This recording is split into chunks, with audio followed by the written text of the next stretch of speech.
Now this will be the only event moving in Brooklyn on Saturday, September 24th. Get ready for Kings of Kings 2. Kings of Kings 2. Vincy meets Greens. Going down inside 178 Newport Street, Brooklyn, New York. This will be one wicked fest featuring live from St. Vincent. Magical. Magical. The Road Match King. Kemi and Malo, and representing Greens, Dash, Was Waves, Lunis Park and Electrify, Mr. Legs, Inspector, Push, Quickie and more. Some of Brooklyn's top DJs are coming to shell the place. Hosted by Big Pumps HD, and it's the official Miami Carnival send-off. Get your $40 tickets now on eventbrite.com, www.kingsofkings2.eventbrite.com, or contact 646-363-1020, 347-651-3745. Going down inside 178 Newport Street, Brooklyn, New York. Doors open 9 p.m. Showtime midnight. Saturday, September 24th. Kings of Kings 2. Jesus Christ, mother walk. Look at people behavior.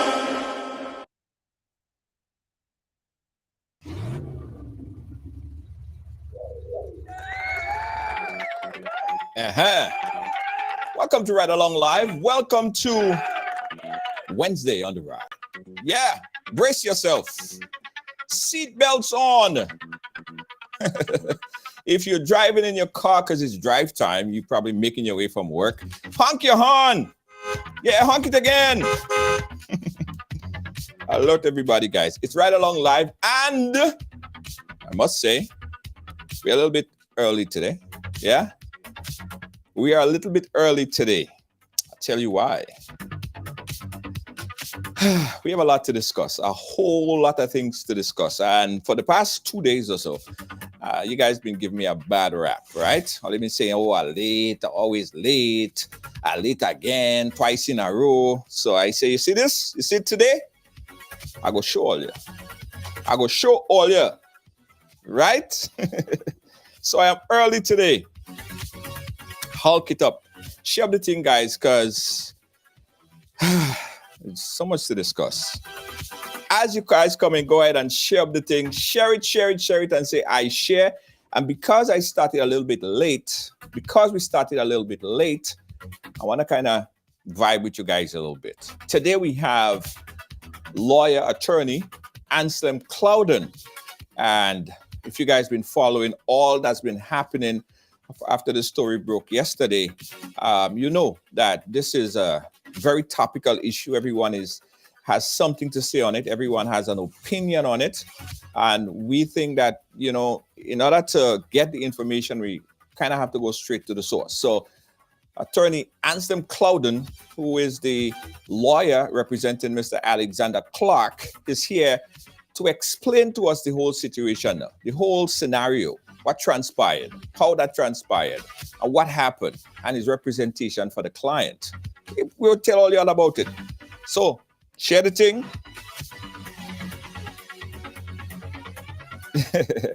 Share it.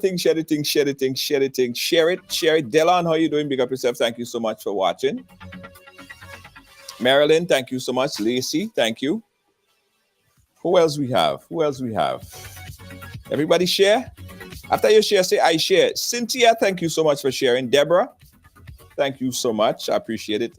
Peter Mitchell, you're gonna big up today too. Glenda, thank you so much. Thank you so much. All right, guys. Earlier today, you know, following the breaking news from yesterday, we at Ride Along decided to go on a search for information, right? So earlier this morning, we posted a reward ransom of $2,000. And our intention primarily is to get information onto the retrieval of the laptop containing the transcript that has gone missing in court, right? So that was our intention. Now, we know very well that it probably would do nothing to assist this case. I think this is a foregone conclusion. The final verdict has been met. But we believe that the return or finding some information about this laptop that would be missing would answer a lot of questions, and also for future cases. So we had a $2,000 ransom for any information leading to getting us more info on that laptop. Right. Shortly after we published that, we got calls from a number of our friends there in the diaspora and donors who increased that $2,000. Initially went up to $3,500, and then we got a call from another one of our donors that increased it to another $5,000. So at present, we are looking at about $8,500 for a reward leading to finding out more information about a laptop that have been missing. Now, I know a lot of you guys watching, you're asking, what laptop is he talking about? Let me bring the case all into perspective. Let me bring it all into perspective, right? Let me tell you what happened. Now, in 2014, right? 2014, this is what happened, right? This was an article that was printed in the Daily Mail. It titled, "Murder in Paradise. A British prison guard turned businessman jailed for 67 years after strangling his wife, 27, in front of their 2-year-old daughter and burying her body in a shallow grave near her Caribbean island, near her home in the Caribbean island of Grenada." He went on to explain the situation. He said Alexander Clark, who was 34 at the time, battered Nixian Downs Clark and strangled her when she threatened to leave him after he had an affair, allegedly had an affair with a couple's 17-year-old babysitter. The former prison officer from London killed his wife, and on their 4th wedding anniversary in 2014, it went on to say that he buried her body in a suitcase. And by the way, that particular story made it on Amazon News. It was one of the most gruesome crime that was ever committed, right? So he buried her body in a shallow grave that was found, buried in a suitcase in a shallow grave on the outskirts of her home in St. George's, Grenada. 5 days later, Miss Downs Clark was from Grenada, but grew up in London. She met Clark in England after she migrated in 2009. Now, fast forward, he was sentenced to 67 years in prison, right? 67 years in prison. And at his sentencing, he was given 67 years to life, right, in prison. But the case was then appealed. The lawyer that represented him on the appeal is Mr. Anslem Clouden. That's where he comes in. Yesterday, we found out, guys, during the process, the process of the appeal, the information, the transcript have to be presented to the court, right? Based on the previous case, have to be presented to the court. We found out yesterday, guys, that the laptop, right, that contained the transcript went missing. For better understanding as to all of this stuff, we're going to take a quick clip from GBN News yesterday, and it kind of explained the story a little bit more in detail. Check this out.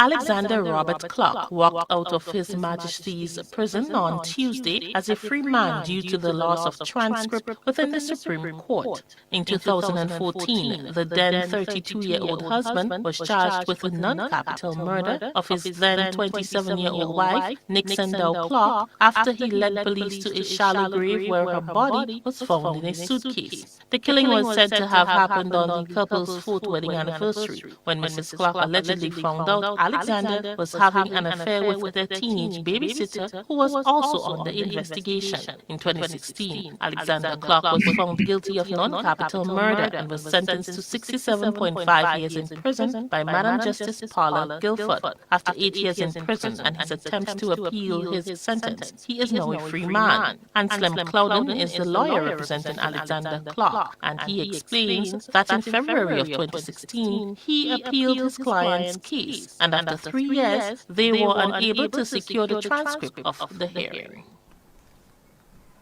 So the court made certain inquiries. What has become of the transcript? And the registrar advised the court that in fact the computer that had the recordings of the judge was stolen.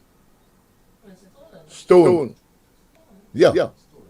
There was a case, and this is becoming quite prevalent because of the lack of proper security of documents in the court. Clouden says because of the lack of security for court documents and equipment, the transcript was lost, and as such, his client was unable to appeal his case at no fault to him. Due to this, and the fact that the court has no legal right to order a retrial, his client was immediately released with a reduced sentence of time served.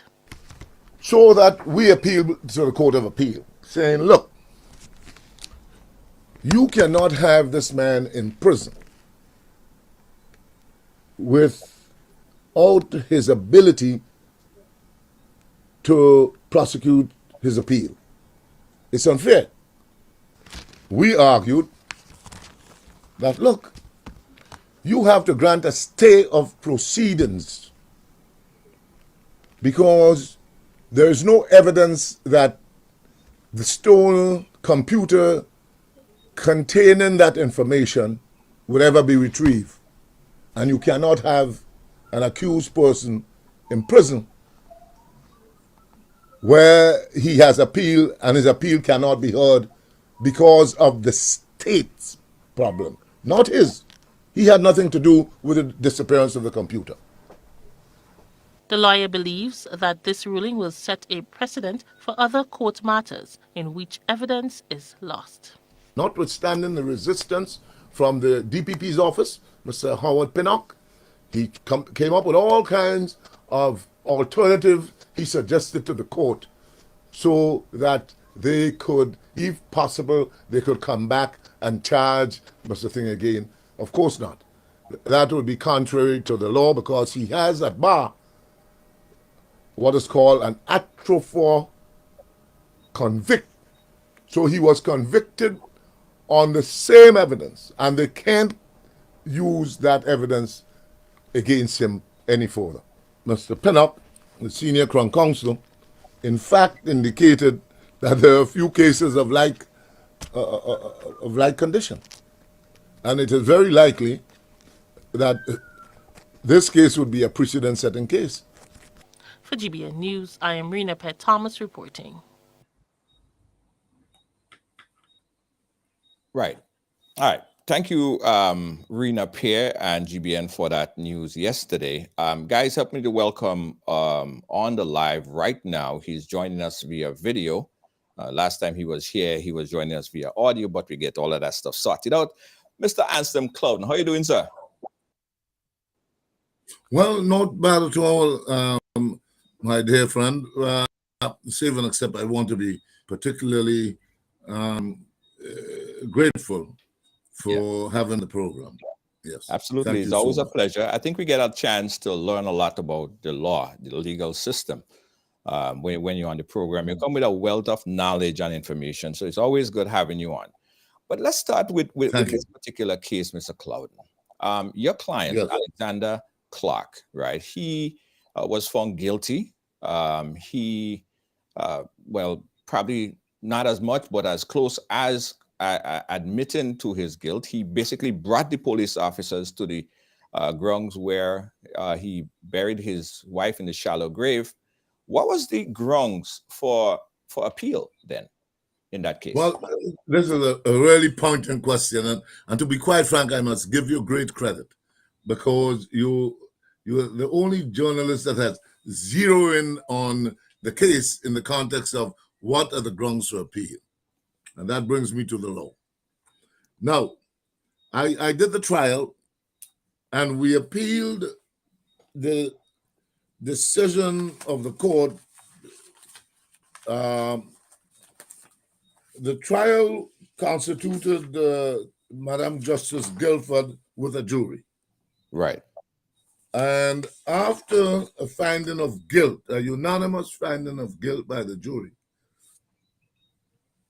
and a sentence of 67.5 years, on the 9th of February 2016, yes, I appealed.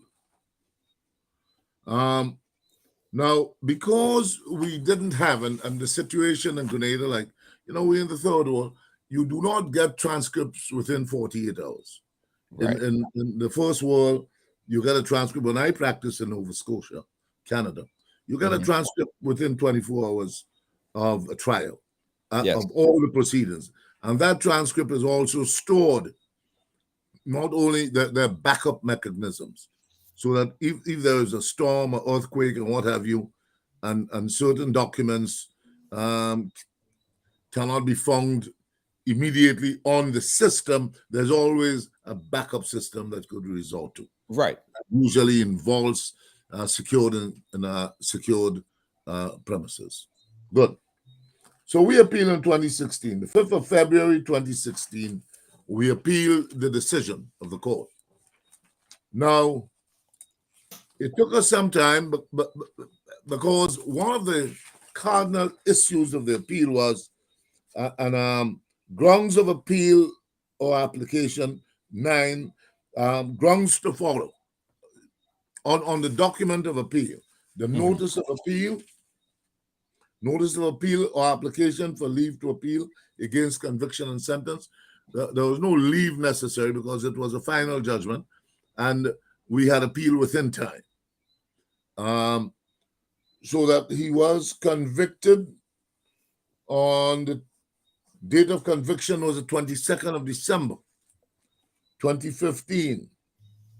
But his sentence didn't take place until February, so that we had to await the pronouncement of sentence to determine if we were going to appeal conviction and sentence. Right. Very good. I guess in a nutshell, what I'm trying to find out, were you appealing on the merit that he did not commit the crime, or he was falsely accused? No. Was that the merit for the appeal? No, not at all. So it was the I'll tell you what. technicalities of the case, basically. Yeah. There was no such grounds advanced as to whether there was a misdirection by the judge, whether they admitted evidence that they had not to have admitted, and therefore we appealed to have the conviction quashed. Nothing of the sort. We appealed in a normal course of things, and we were awaiting the transcripts to perfect the grounds of appeal. Right. That's, in essence, what transpired. So, come 2016, 2017, no transcripts. He's in prison. 2018, 2019, we begin now to become concerned. Right. Now, to be quite frank, there was a sort of delay. The collapse of the judiciary in Grenada was imminent by then. The prior administration, the Keith Mitchell government, never respected judgments. They neglected the court. The judiciary, as a co-equal arm of government, was being oppressed in the context that they couldn't function as a co-equal arm, so that the executive predominated and they wouldn't give monies for the registry, they wouldn't do this, and even so, they wouldn't honor judgments that were passed. And you quite familiar with certain judgments, including Dorset Charles and the like. They just refused to pay. So that we found that we made the appeal in 2016, 2017, 2018. By 2019, we began to write to the registry, inquiring as to why we cannot have the transcripts so as to perfect our appeal to get before the court. Now, we think we had good grounds of appeal based on the judge's summation of the case. Note the word summation, because this is the most important aspect that was argued at appeal. Those were the documents missing, the summation and the record of proceedings. But I'll point out something to you that is puzzling to me, puzzling to the Court of Appeal. So by 2019, we wrote to the registry and we said, look, we want our appeal to be perfected.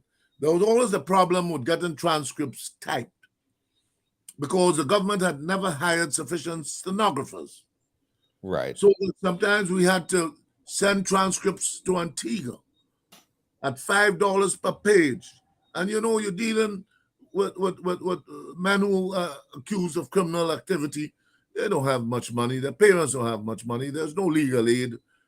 So that it takes a tremendously long time to get transcripts back. And unless you can afford it, then, of course, you wait for years, 8, 9, 10 years. I've had prisoners who were there for 9 years walk out of prison because the transcripts cannot be produced. It is the state's responsibility to produce transcripts. Good.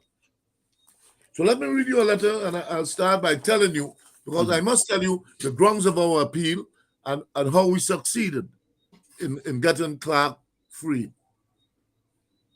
On the 27th of November 2019, the registry wrote to us saying, the Supreme Court Registry hereby acknowledges receipt of all your previous correspondence. So I've been writing to them frequently. Yeah. I need the transcript. Remember, this guy is a British citizen, and you know the British High Commission in Barbados keeps calling me from time to time, inquiring as to his status of appeal. So he said the registry hereby acknowledge receipt of your previous correspondence, ending with a letter to the Deputy Registrar of the 5th of November 2019. The registry further apologizes for the delay in providing you with this response. Please be advised that the requested transcript is being prepared internally by the registry's court reporting unit. Right. This document is almost complete and is expected to be made available to parties shortly, in advance of the next sitting of the Court of Appeal in Grenada. Therefore, the registry believes that the most expedient step would be to complete the process initially. The registry has followed the chief registrar, that's the registrar from St. Lucia, because I've been communicating with her too. Right. For Eastern Caribbean Court of Appeal of the status of this matter and the intended approach. That is, make a note of this. This is the 27th of November, 2019. No, I understand the technicalities, but I guess what I'm trying to get at, do you think that then the loopholes was exploited in terms of getting him out of jail, even knowing the fact that he did pretty much plead guilty to the thing? I mean, he was found guilty. No, he never pleaded guilty. He was found guilty by a jury. Guilty, but he literally brought the police to the area on the ground, the shallow grave. Yeah. Plus a number of other things. He said that he didn't expect it to kill her. All of that stuff was said in court on file. Right. Well, let me tell you, Junior. We raise certain defenses at trial. Right. 1, accident, 2, provocation, and 3, we fought for manslaughter because there was a fight. Now, the gruesomeness and grievous aspect of this whole crime is the fact that he buried her in a suitcase.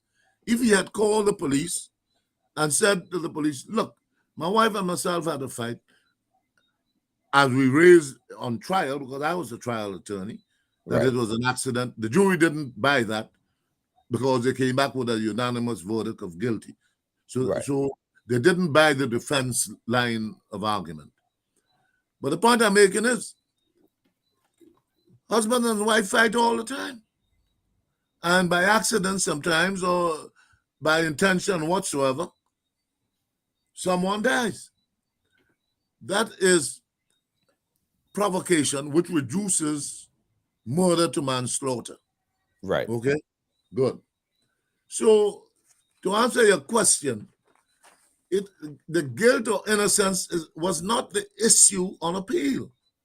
Mm-hmm. The issue on appeal was to truncate and bisect the judge's summing up to determine whether she had admitted hearsay evidence and thus denied the accused of a fair trial.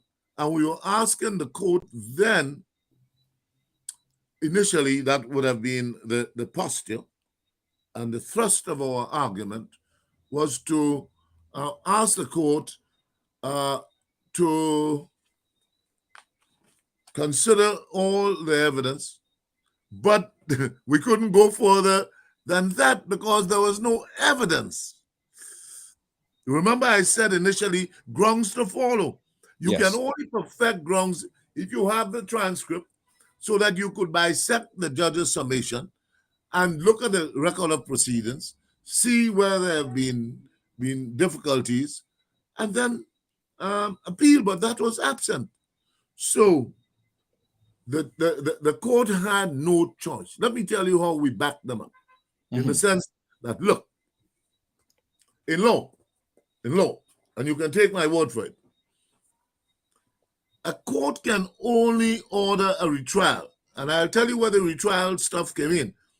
It was on one of the applications for bail that I withdrew because the judge, the then presiding president of the court, Mr. Justice Davison Batiste, mentioned obiter dicta that he is inclined to order a retrial.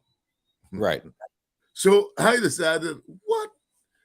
A retrial? How could you order a retrial when, in fact, you do not have the record of proceedings before you to determine whether this conviction is unsafe and unsatisfactory, even though you go right up to the Privy Council?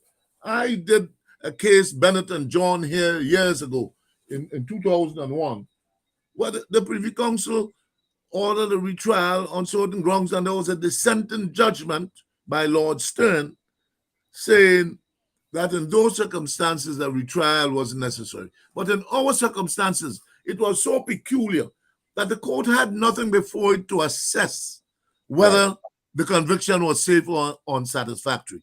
And therefore, they were constrained and prohibited from using sections 41 of the Grenada Act. Let me read a short paragraph 48, because this is informative. It is section 48 in Bennett and John versus the Queen, Grenada, 2001 UKPC. I appeared at the Privy Council in London on this case and got the Privy Council to quash the convictions, and these men were free. But listen to the dissenting judge, because they purported to want to send it back to the Court of Appeal in Grenada, or the Eastern Caribbean Court, to determine whether there should be a retrial. But they could have only done so with respect to Bennett because they had the record of proceedings before them, and they were able to adjudge whether they can order a retrial on the basis that they found the conviction to be unsafe and unsatisfactory. In our case, no such material was before the Court of Appeal. Right. Okay? So, an order for a retrial may only be made if the interests of justice so require. Sections 41(2) of the Act number 17, Grenada. The purpose of this statutory provision is to enable a court to order a retrial to ensure that justice is done. They couldn't do that in this case because there was nothing before them to say that the conviction, that they could assess whether the conviction was unsafe and unsatisfactory. Right. So we then appealed on the basis, after all these, and I'll read some of the registry thing to you. One of the grounds of our appeal, and it's stated in the judgment, the Court of Appeal judgment, Alexander Clark and the Queen, and the King, sorry, because when the judge, that was Tuesday, His Majesty Charles III was then in office. Right. So all legal documents that purported to be with the Queen had to be changed instantaneously to the King. Yes. So listen to this is the judgment of the Court of Appeal, and this is what it says. Certificate of result of application. Our application was 1. Application for a stay of proceedings. The conviction and sentence be quashed and a verdict of acquittal entered. Well, they couldn't enter a verdict of acquittal, but they could stay the proceedings because they had nothing before them to determine whether there's merit in the appeal. No document. The second ground, that the appellant's sentence be commuted to manslaughter and the sentence reduced to time served. He had by then served 8 years in prison. Right. The third ground, that the applicant be sentenced to time served, and it was heard on the 20th of September 2022 before His Lordship, the Honorable Mr. Davison Calvin Batiste, Chief Justice acting, or Ladyship, the Honorable Madam Judge Margaret Price Finley, Justice of Appeal, and His Lordship, the Honor Mr. Trevor Ward, Justice of Appeal, in the presence of Mr. Anslem Clouden for the applicant, appellant, and Mr. Howard Pinnock, Senior Crown Counsel, for the respondent. And the Chief Justice, I hereby certify that on the 20th day of September 2022, the court made an order as follows. 1, a permanent stay. That's the first thing we ask for. Right. Of proceedings is granted. And 2, the applicant is to be immediately released from custody. No, I totally get that, Mr. Clouden. I mean, you are representing it well from a legal perspective. I guess where I might be looking at it, and a lot of the citizens might be looking at it, is from a moral perspective, like from a citizen of Grenada perspective, right? Yes. Would you be comfortable knowing that incident and the gruesomeness of this crime, where this particular individual was found guilty of strangling this individual and putting her inside of a suitcase and burying her in a shallow grave? Are you comfortable as a citizen to have this person released back into, say, your neighborhood? Let me tell you, I have no difficulty with the release of Mr. Clark. You know why? Okay. For 2 reasons. 1, the law is the law. Right. And the rule of law, no man is above the law, and all are subject to the law. Yes. Agreed. And we must comply with the law. You know, the prophet Amos once said, man, let justice roll down like water and righteousness like a mighty stream. Let me tell you, it is repugnant to good thinking. It is repugnant to the rule of law that a man who, for whatever reason, a crime has been committed, he has buried the lady in a suitcase, he and his mistress, who turned, he and his accomplice, who turned state witness, because it was on her property the body was interred. But let me tell you, man, it must be objectionable to the conscience of men that here is a man who seeks to appeal his conviction. Yes. And he is denied the ability so to do on the basis that the state who is in adverse position to him and who should have perfected and procured and secured the documents have failed to do so. Yeah, and Are you to keep him in prison ad infinitum or right. till he dies?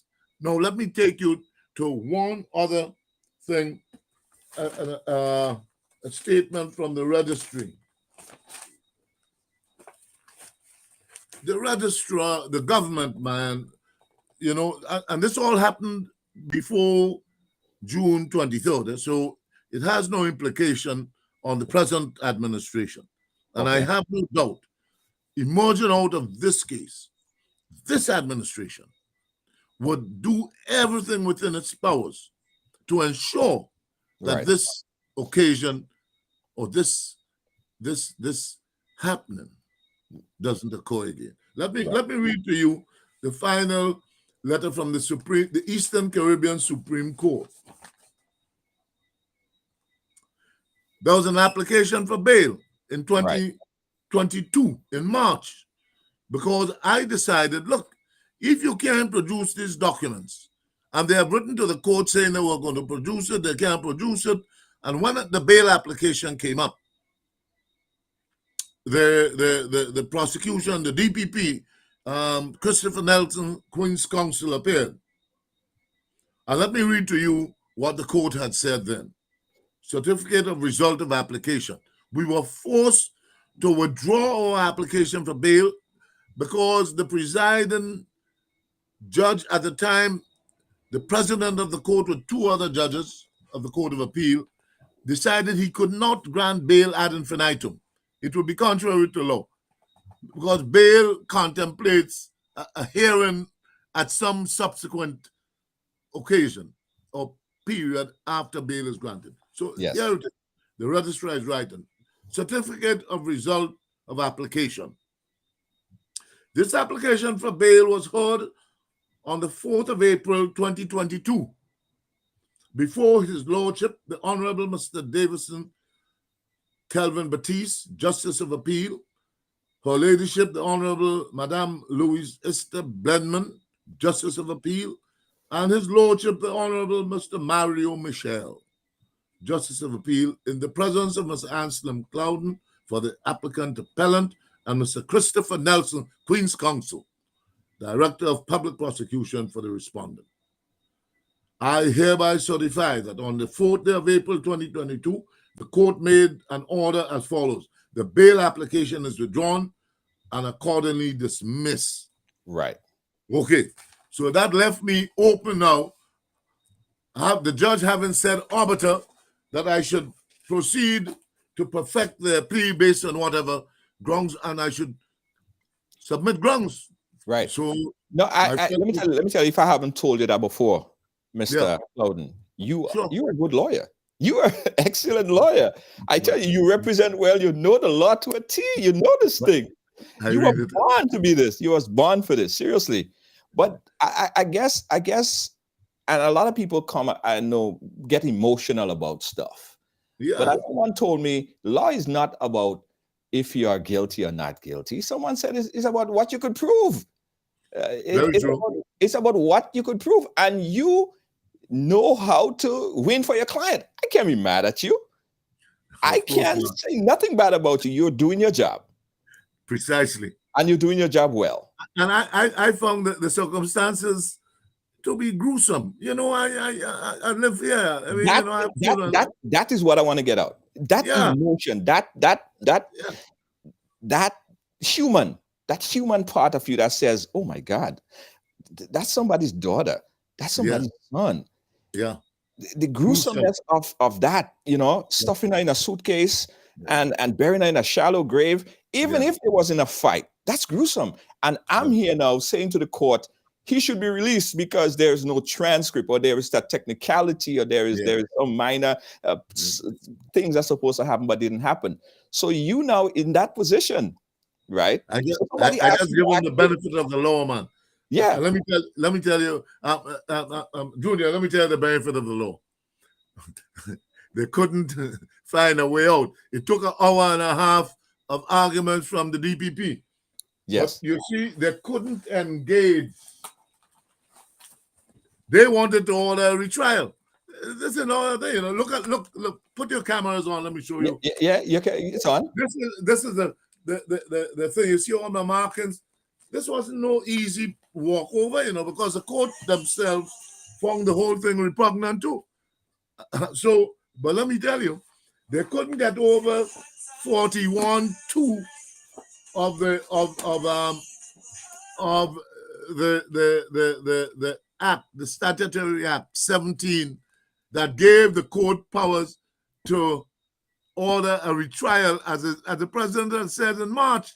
But he couldn't do that because he had nothing before him. And I was able to cite cases to show you could only do that if you find, as a matter of law, that the conviction was unsafe and unsatisfactory. Yes. Then you could either use the proviso and say that no miscarriage of justice has occurred, or you then well, if you don't use the proviso, then you acquit.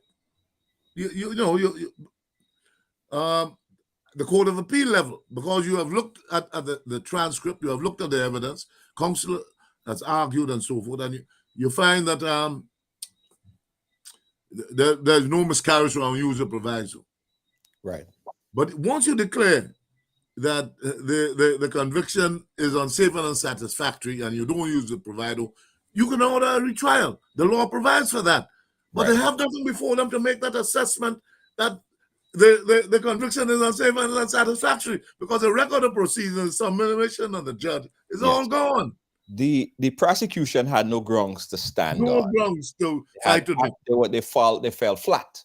They on their they face. had nothing. I understand that. I understand. Yeah, Let's shift gears a bit, because again, you are the lawyer representing Alex, and that's what you do. That's what you're going to represent. But let me just shift gears a little bit. The disappearance of this laptop or the transcript. A couple of things that Dosong write about this. For one, how long ago did you know that this laptop was missing? Very good question, George. Excellent question. And to answer you, I will take you to a communique. You know when we knew the laptop was missing? Yes. In March 2022. Let me read to you a communique from the registrar to the Court of Appeal. This thing, we've been fighting this for a while, Mm-hmm. I mean, this goes back to a long struggle of appearances and everything, and the Crown resisting. It was so embarrassing for them. Let me read to you something. Let me take you to the 19th February 2020. Mm-hmm. I think I read to you the one on the 18th December 2019. Letters coming back. I need to proceed with this matter. My client is in jail. We think we have a good argument on appeal on certain aspects of, but if the court decides, well, this is it, we may go to the Privy Council, as I had in previous cases. Anyhow, we get to the 20th. Did I read the letter for you on the 20th? The 19th February 2020. Okay. The registry is writing now. Registry of the Supreme Court, Grenada, and the Western Associated States. It's about time to change that. The Supreme Court registry writes in relation to the preparation of the transcript in the caption matter. Please be advised that the court reporting unit, CRU, has indicated that they have prepared most of the transcript using the available audio and judge's notes. Right. However, despite several attempts to locate the audio of the judge's notes for the portion of the trial dealing with the summation and the plea in mitigation, the summation is the most important document. That's where you couch your grounds of appeal. Anyhow, they remain outstanding. Those two remain outstanding. The CRU therefore does not have the ability to complete the transcript at this point in time. This is since 2020. We Right. know in 2022. Right. All right. They Before you say go into since then they if, can't complete the transcript. if since that time, was the family ever informed that the laptop was missing? Which family? Either side, both sides. Were No, any no, no. Well, this is it. This is a letter from the registry. There's no family to be informed. It's a lawyer right? who's writing, who has to perfect his appeal, who's going to court, asking for transcripts and stuff like that, Right. and they're not producing it. So, and then they say, in the circumstances, the registry is asking that both parties give contribution to the following options. One, they're suggesting to us now, both the state, no, they're the state. So they're suggesting to the DPP and myself, listen what they suggest now in 2020. In the circumstances, the registry is asking that both parties give consideration to the following options. One, the parties jointly review their respective notes and agree to produce a joint replication for inclusion in the record for the sections of the transcript that are unavailable. Or two, that in accordance with Civil Procedure Rule 62.3, the parties agree in writing to dispense with the need for the transcript to be included in the record in whole or in part. We look forward to receiving your timely response so that we can make a determination on the way forward. Should you have any further questions and so forth, come to them. The most ridiculous letter, but they want me to collude with the state to put my notes. So that's their responsibility. So that option fell by the wayside. I found it repugnant, abhorrent, and I entertained it with great abhorrence that they're asking me to get together with the DPP and see whatever notes we have and he has. When I'm in cross-examination, this trial took about 8 weeks. I didn't have a junior at the trial with me, so I couldn't take notes. They don't have simultaneous recording on the desk. Right. So that I could punch out, and as a practice in Nova Scotia, in Canada, 2 days later, you go to the prothonotary and you ask for a transcript of proceedings. In those days, you pay $24 and you get the full transcript. They don't even have that. So they're depending on my scribbled notes while in cross-examination. They assume that I was making notes. Right. Okay. Let's take a quick call. Because there's a lot of questions still out there as it relates to that missing laptop. Let's jump to the phone lines. Caller live, where are you calling us from? Calling from Grenada, Junior. Good evening to you and good evening to Mr. Clouden. Yes. Mr. Clouden, it's been 6 months because you said that laptop went missing. You found out that the laptop was missing in March. March to now is 6 months.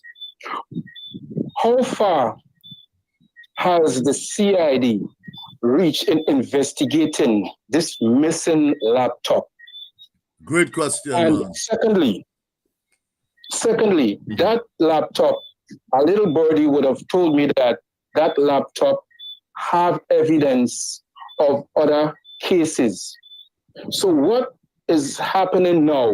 Are we going to see that more people will be set free because of evidence that that laptop would have contained? If so, this is a real disaster, and the system has to get down to the bottom. This laptop have to be found. Somebody or the people, because I'm of the opinion that first time I'm ever hearing this. This is not no ordinary disappearance. There are somebody or persons that was involved in the disappearance of this laptop. That is my opinion. Right. Thank We could only allege. You want me to respond? Yeah, go ahead. Junior, you want me to respond to him? Yes, go right ahead. But you have asked a marvelous question. You know, that's the same question I've been asking. How does laptop disappear? And there are other cases on it, you know. This is the judge's notes in one case. I assume that there are other cases. But you know what is most important here, my brother? This is not the only case. I mentioned it. There's a big drug matter that took place since 2014. Today, they had to recall witnesses, let me tell you. And notes of the magistrate disappeared. Yeah. They had to recall witnesses. We did some digging. This is prevalent in the country. We did some digging. Keith Mitchell administration never respected the rule of law. They hadn't paid judgments. They got rid of judges. That was the most diabolical government for democracy that Grenada has ever had presiding over its people. Take what I'm telling you. This particular case, right, is not an isolated case with the missing laptop. We happened to found out about a client that you was representing, Kenson Grimes, a year and so ago. He was charged for rape, and somehow documents went missing as well. This is not an this happens before. No, they weren't missing necessarily. Let me tell you what had happened.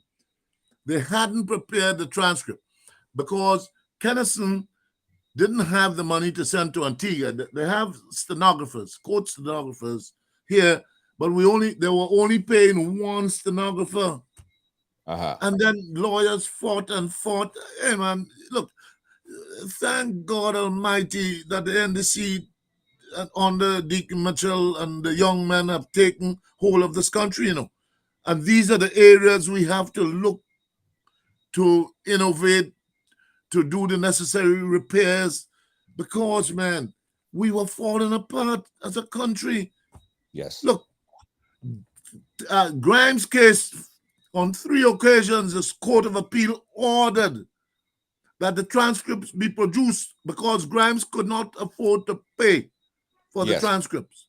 Yes. $5 a copy, and there's only one stenographer we have here. I have cases back in all 8-9 years to be tried, you know. But here's a problem that I'm having, Mr. Clouden. A big problem, and I think that could start the investigation. Again, we are offering up to this point. It is $8,500, and it might go up. It might go up as much as $20,000. I don't know, but this laptop needs to be found. It must be found. Who was the last person that had contact with that laptop? Who are the list of people that have contact with that laptop? We even found out. And I don't know if you're aware of it as well. I'm pretty sure that you are. That the said registered office was broken into a few months ago or so, where a list of items was taken. There was $30. There was some funds or so that was inside of there, and they didn't take the money, but they took the laptop. So it seems the perception of what we're seeing is that it was targeted, it was strategic, right? When you look at it, aren't you concerned as a lawyer? Because you could also be negatively affected. Well, if I'm concerned, man, look, I've been clamoring. Look, could you imagine that a big drug case in the country, big drug case, and the magistrate's notes of evidence, certain key evidence by certain police officers and the like, just disappeared, and she had to recall all this evidence, and there's a lot of legal wrangling as to whether what she did was proper. But if she didn't do that, she would have had to discharge the accused persons. Let me tell you something that's happening here, man. And the CID, to this day, I propose to write to the magistrate to ask whether a criminal investigation has been undertaken to determine who tampered with her file. I mean, this is like an uncivilized country, man. And, and this didn't happen after June 23rd, you know. This been happening prior to that. Yeah. So and not only that, even with respect to the disappearance of the file, the clerks, the computer, we haven't heard. I didn't make much ado of it to stall my submissions anymore. I was hoping that the court would order a criminal investigation into how this computer was on, what investigation was undertaken to determine who stole it, fingerprinting and all this sort of thing. Well, that's what I'm saying. But Mr. Clouden, even bigger than that, if I was a lawyer, I'll be very concerned. Here's another thing. What about backup? People back up in the cloud. There's flash drive. There are flash drive. There are so many ways. There are server networks where stuff is stored internally. You saying that the contents of the court or whatever list of cases are only stored on one single laptop, and it's nowhere, no paper trail nowhere else? Junior, I couldn't believe this when I heard it. Because we in the age of technology, man. In everywhere. Look, I practiced in Canada and Nova Scotia before coming home. Let me tell you, man. Look, you go to the proprietor's office, man, and they have a vault downstairs at Water Street where legal documents are stored, and there's a backup system, not at Water Street, up at Citadel Hill on the ground. Well, there's multiple backups. It tells you the importance that these countries, the importance they give to the security of court documents for posterity, if not for immediate consumption, but for posterity. But we just do things hikey back. It's a variegated pattern of anarchy. Nobody really concentrates on the state. It is time now that we come together as a people, forget about the tribalism that they were trying to perpetuate as Grenadians, and try to put things in order. Because we will become a failed state if we don't. How could legal documents be disappearing? And therefore justice cannot be done. Huh? That's why I told you the Prophet Amos, man, justice must roll down like waters, man. Huh? How this man could have a fair hearing at the Court of Appeal with all transcripts? Yeah. We had to release them. We had to release them. And the judge was at pains. Everybody is at pains. But the law must prevail. Law without order is tyranny. And order without law is chaos. The law and the rule of law in a democracy must prevail. There must be a separation of powers, as you well know, Junior, between the executive and the judiciary and the legislature. In Grenada, they're all consumed as one. Michelle, you should send judges out of here. Mr. Justice Batiste didn't clear his car and all kinds of things. Even the Chief Justice, the former Chief Justice, because there's a now acting Chief Justice, and there's an advertisement for a new Chief Justice. She herself said that during her tenure, politicians trying to interfere with her discretion and the exercise of her judicial authority. Where are we going? Yeah, I lament.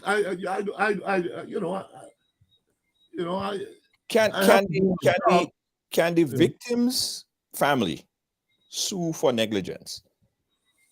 Well, Sue the state for negligence. I don't know. To be quite frank, at this stage, I'm not a civil attorney. Maybe they can. Who knows? For compensation. That's another thing. And I've been clamoring for it. And I'm going to make my voice heard on it. Look, when someone rapes somebody, when someone kills somebody, a young man, he's 35 years old, you sentence him to 15, 20 years in jail. They stop sentencing people to hard labor. We want to build an agricultural-based economy. Then we have to resort to the old and correct judicial pronouncements in the past. Since I returned here, and also in Canada, there are certain sentences that you speak of hard labor. I remember Mr. Justice Archibald Ned, Mr. Justice St. Paul, those guys in the old school, when you sentence him to hard labor, because you know why? He can't go into prison and sit down and be fed at the cost of $65 a day to the taxpayer. Right. If he likes agriculture, he rears animals, and then he's hired out on certain farms to work, and he's paid a certain wage, so that he learns in the process and he rehabilitates himself through industry. Yes. So who is interested in car maintenance? Well, we have to get rid of that. placed on Richmond Hill anyhow. That's inappropriate. That's since the That, 19th century. that is a whole nother ride along too. I want know. to get back center. I want to get back front and center about Good, man. this laptop. This laptop.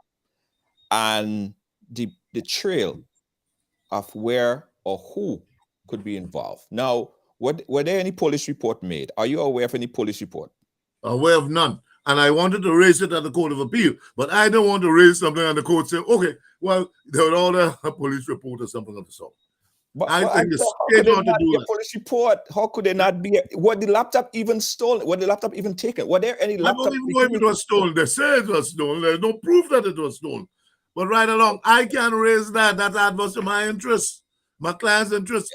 Yes. They're the state. They're supposed to produce it.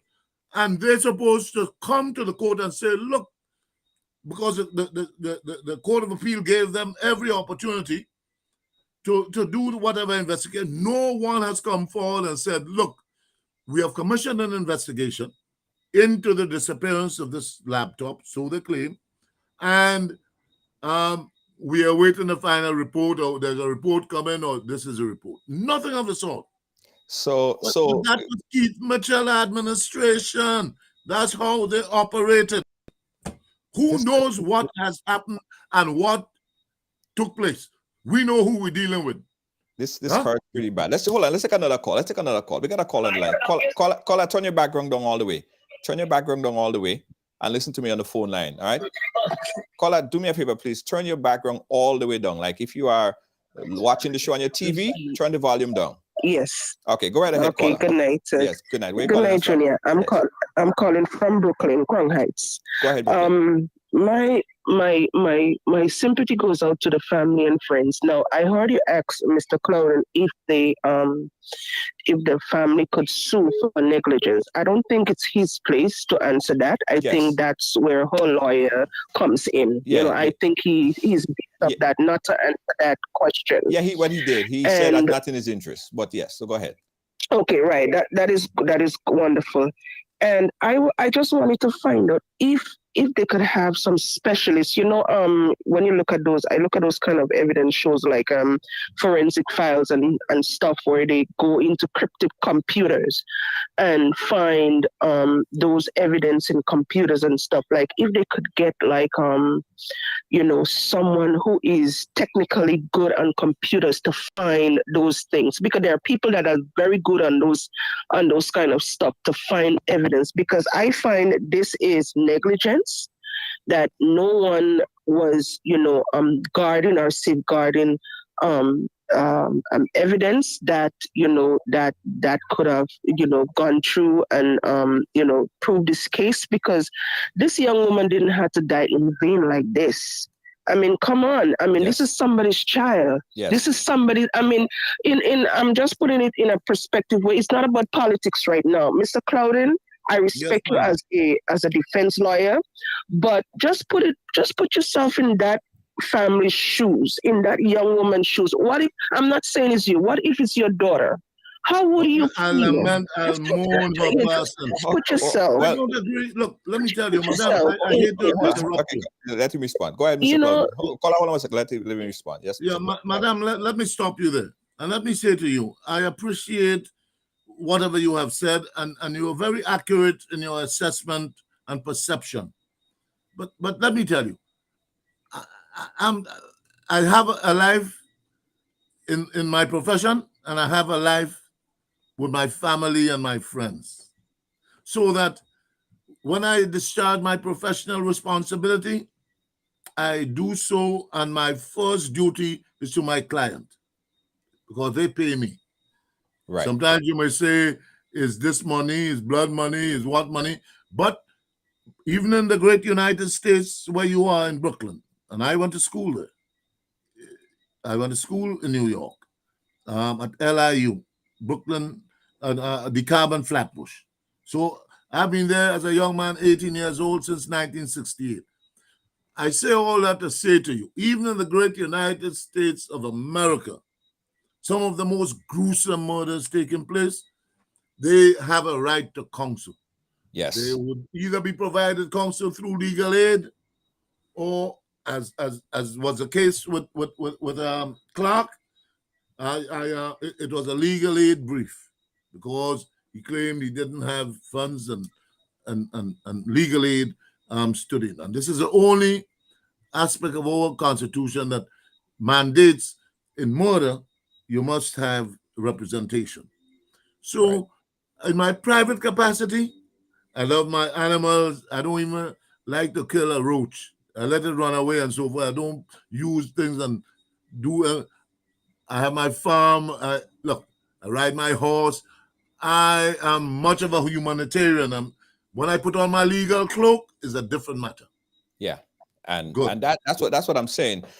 You're a lawyer and you're representing your client. We got another call on the line. Caller, live, where you calling us from? Caller, are you there? Good. And that's what I'm saying. All right, let me see if the caller is okay. We probably lost that caller. Give me an opportunity to speak here with Mr. Anslem Clouden. The number that you call 718-701-5720. That's 718-701-5720. We're talking about this case, guys, and it's still very fresh. There are still many more questions than answers, some of which Mr. Clouden can't even answer. He's representing for his client, and of course, he will represent his client, right? But the main thing that I think that everyone wants to find out is how is it possible in 2022 that a laptop, a computer, where everybody knows that they could have their computer, and if they walk 5 feet away from the computer, that's your personal computer. You get a beep or it tells you, or you could find your laptop wherever you are in the world. And in a case like this, why is it that this laptop was not found and cannot be found? And who stole that laptop? And the bigger question is, was there ever a laptop to begin with?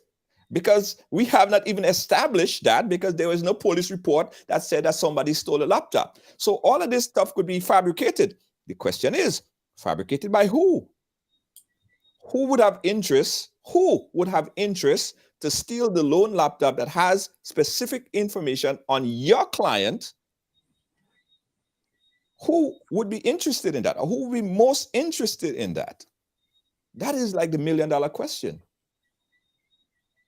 Well, it's a $1 million question too for the magistrate's court actions, because she complained since 2014 there was a case in 2023, 22, and she had to recall evidence because somebody tampered with her file in the magistrate's court. And up to now, as I spoke to one, there's no criminal investigation conducted as to determine what is going on.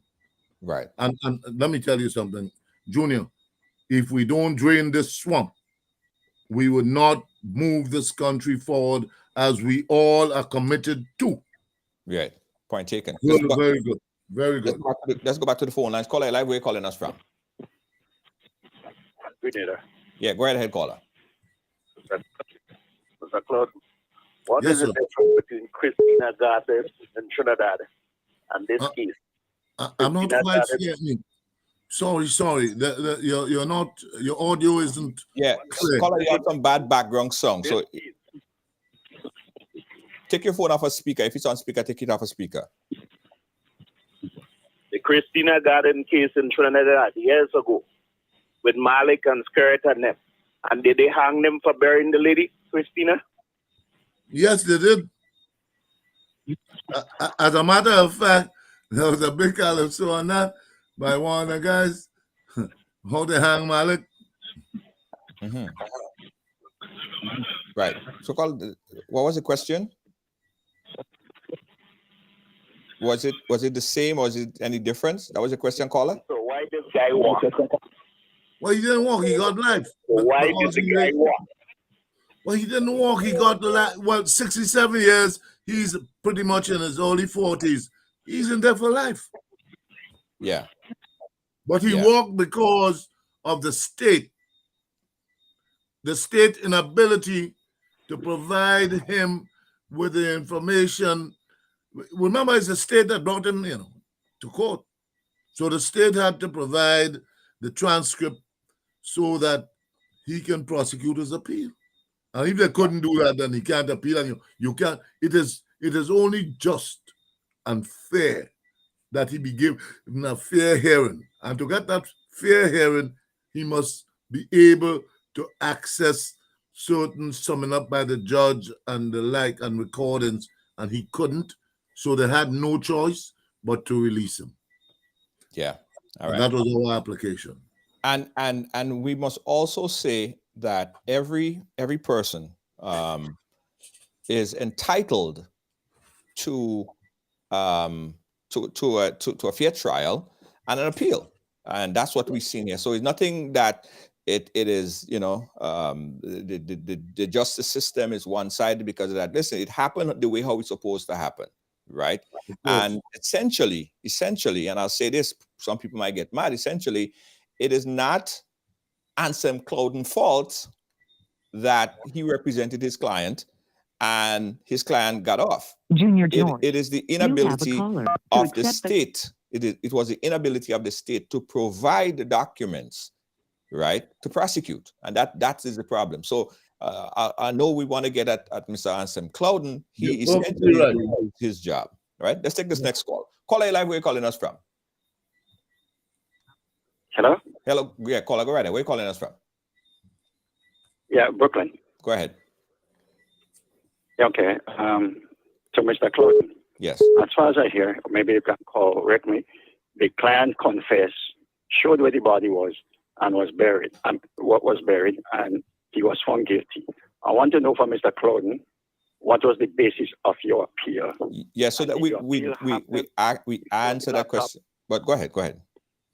Yeah, the basis of my appeal was, But before the laptop was stolen or after? Long before the laptop was. I don't even know if the laptop was stolen. The allegation is the laptop was stolen. There is no affirmative evidence from the government pointing. Okay, Junior, I sort of miss the stealing of the laptop. Hold on 1 second. Hold on. Let me start some Clouden finish. Pointing to the stealing of the laptop. This was just mentioned to the Court of Appeal on the last occasion in March. They have not advanced any cogent evidence to show that an investigation has revealed that the laptop was stolen or the laptop. What are the circumstances concerning the disappearance of the laptop? There's no official representation from the DPP's office. But I don't want to raise that because that's not my concern. I raised what I had to raise successfully, thank God. Yes. So that the point I'm making is, man, the man is entitled to a fair hearing. The Grenada Constitution, sections 8(1) guarantees him a fair hearing by an impartial tribunal impartial and independent tribunal established by law. Yes. And that applies to trial and appeal. The Privy Council in the case of Damanangal, in the case of Kalasharan, said in the case of Bell, an accused person is entitled to a fair hearing. Look, man, in the case of Randall, it says from Jamaica, an accused, the fair hearing is absolute. It's an absolute. So if there's any incursion or any fetter on the ability of the accused to have a fair trial, the Court of Appeal would quash it. Yes. The Randall said that a fair trial is absolute. And where there is no fair trial, the accused must be set free. In this case, there could be no fair hearing at the appellate court because there is no evidence before the court as to what the judges said and the like, and the man must be set free on the grounds of a stay of proceedings on abuse of process. Yeah. Abuse of process. Yeah. No, again, very clear. I completely understand it. Let's go back to the phone lines. Caller live, where are you calling us from? I'm calling from Grenada. Go right ahead, Grenada. So I was going to ask Mr. Clouden a question. I heard you say that the laptop was stolen. So if the laptop was stolen with all the information, Was the laptop stolen with other information of other criminals? And if they appeal the case, can they have to walk free? Well, Mr. Clouden is also saying that he don't even know if there was even a laptop to begin with. They haven't produced any cogent evidence to say this is a theft, and they haven't produced evidence to say, well, look, we realized the laptop had disappeared, so we commissioned the CID to do an investigation. Nothing of the sort. Right. And the implications are that I'm sure that wasn't, if in fact the laptop was stolen, the implications are that's not the only case that's on the laptop. There might be other cases that might even go against Mr. Clouden or other lawyers as well, because I'm sure. So the big question is, we probably on a wild goose chase for a laptop that. But what I'm saying, Junior. What I'm saying, right? The guy showed where he put the body, which means the eyes have it. The superiors, the judges, everybody knew the guy killed the young lady. But that's not an issue. Everybody see. Yeah, but what he's saying is that is not the case. It's null and void. Yes, okay, that he's found guilty for that. The question is, because everybody's entitled to an appeal, they cannot produce the credential, the information for his appeal. He's entitled to it. If they cannot produce that although he was found guilty on technical grounds, they have to be released. Yeah, but Junior, you're perfectly right. Look, man, understand this. Okay. This idea of burying in the grave and all of that, the jury of Grenadians, 12 of them decided unanimously that he's guilty. He brought the police there. His girlfriend, Brittany, his keeper, babysitter, brought the police there. There's no dispute about that. We went through a trial. But in the course of the summing up to the jury, there were certain errors on the face of the record that we wanted to appeal. So we appealed. Having appeal, you need to have the record of proceedings and the summation made by the judge to determine whether there are defects or misdirections given to the jury, which would warrant a conviction unsafe or unsatisfactory if we win. Now, if we had won at that stage, gotten the transcripts and everything, the Court of Appeal could use the proviso and say, look, notwithstanding defects in the summing up or defects here and there, we believe that no miscarriage of justice has occurred, and we support the judgment of the court. Yeah. But there's nothing to give them teeth to bite on, because there's no record of those proceedings. Yeah. We got another caller. That's the one before the last caller. So caller, you one before the last. Go right ahead. Hey, Junior George. Hey, how you doing, sir? How you doing? This is Denison George. Hey, Denison George. And let me just say this, Junior. I am not surprised. I am not surprised by this ruling, because from the beginning, we covered this case from the beginning, and I'm just telling Grenadians, my fellow citizens, to ban your belly, because there is more to come. We have to understand, as Mr. Clouden just said, Grenada has reached a position prior to June 23rd where our judiciary was run with political interference. From the beginning of this case, there was a lot of people was calling for some kind of investigation in this case, because even Brittany, after Brittany confessed to her participation in that murder, she was not prosecuted, she was not charged, and a lot of Grenadians question why she was charged, but she was fully prosecuted for her participation in this crime. And a lot of Grenadians thought it was political interference. I think it was by the prior attorney, her relationship. I think the prior attorney general, there was some kind of relationship there. But let me just say this to you, Junior. The prior administration This is just some of the fruits from the prior administration, and Grenadians better start banning their belly. Yes. Because not only political, not only judicial, but there is a lot more to come out. That this is the fruits from the prior administration. Yes. Okay. And I'm telling you, we better get ready because there is more to come. Because our judicial system has been plagued, has been infiltrated by our political leaders in the prior cases. Yes. And look at other cases. Look, we had cases where we had pedophile come to Grenada and molested a young child. Right. And he was charged $600 and sent back to the United States. Yeah. So what I'm saying to you is that Grenadians better get ready.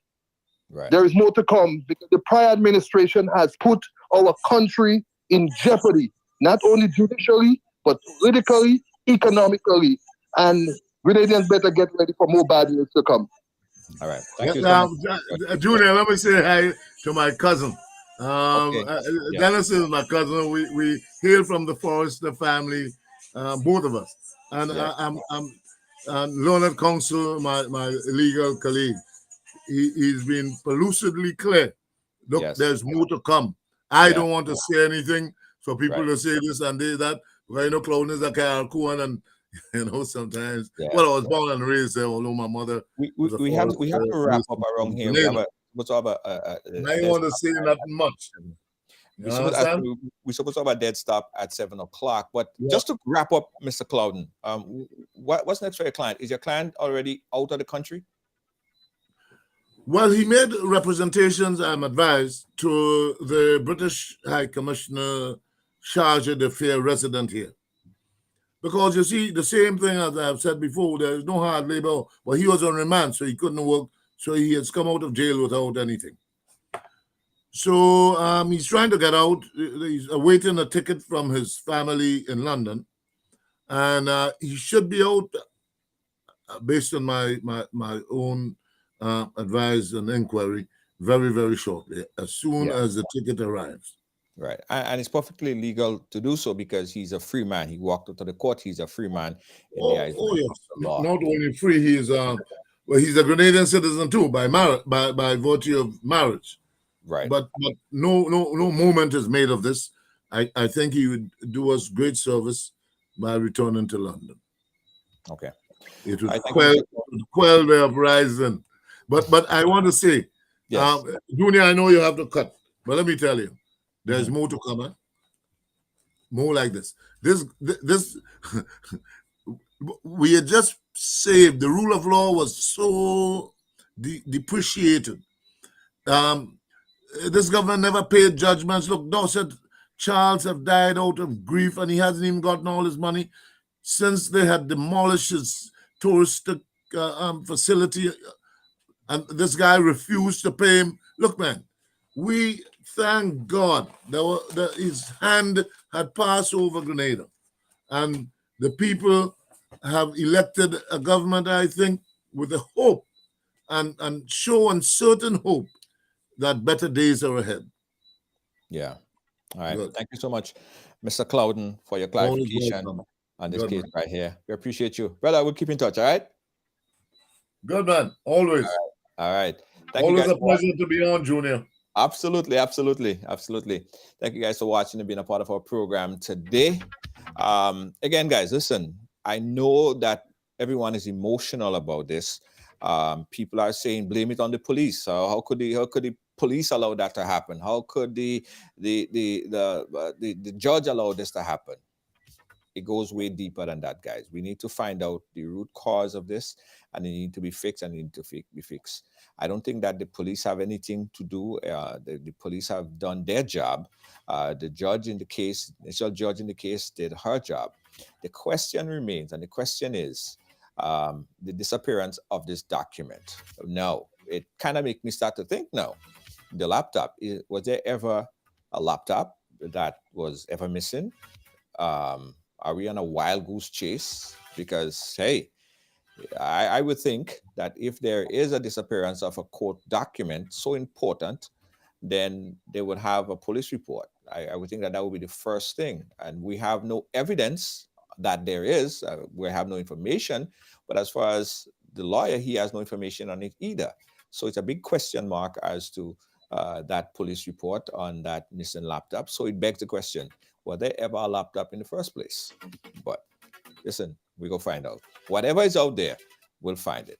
All right, our $8,500 still stands, and we're looking for that laptop that's missing, because it's probably would never affect this case. This case is done with, but it may affect other cases in the future. And we want to make sure that justice prevail and we don't see a slew of criminals out on the road based on these type of technicalities that could potentially happen again. All right. Thanks for watching, guys. Thanks for being a part of our program. Ciao. On the behalf of all our production team here, our senior producer, Lois JJ, our moderators who have been working extra hard over this past couple of days, Lois JJ, big up yourself, Deanne Fraser, Kibbs, Gail, big up all yourself. I know all you're working hard. Thanks again for the love and support, all the top fans and supporters. We say good night. Bye-bye.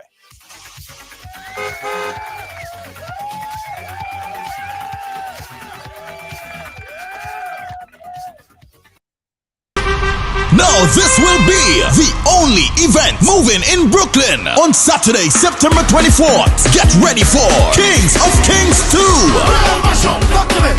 Kings of Kings 2. Vincy meets Greens. Going down inside 178 Newport Street, Brooklyn, New York. This will be one wicked fat featuring live from St. Vincent. Magical. Magical. The Road Match King, Kemi, and Malo, and representing Greens, Dash, Was Waves, Ludus Park, and Electrify, Mr. Legs, Inspector, Push, Quickie, and more. Some of Brooklyn's top DJs are coming to share the place. Hosted by Big Pumps HD, and it's the official Miami Carnival send-off. Get your $40 tickets now on eventbrite.com, www.kingsofkings2.eventbrite.com, or contact 646-363-1020, 347-651-3745. Going down inside 178 Newport Street, Brooklyn, New York. Doors open 9 p.m. Showtime midnight. Saturday, September 24th. Kings of Kings 2. Jesus Christ. Grenadian products are now only a mouse click away at grenadermarket.com. Nutmeg and guava jams, jellies and the syrups, world famous nutmeg pain relief spray, black sage, soursop, lemongrass, and guabande bar. Ordering is simple and friendly. All major credit cards accepted. Safe, secure shopping guaranteed. GrenaderMarket.com ships your product anywhere in the world. So when you can't go to the island, the products off the island can be sent to you. Just log on to www.grenadermarket.com and experience our quick delivery and homely service.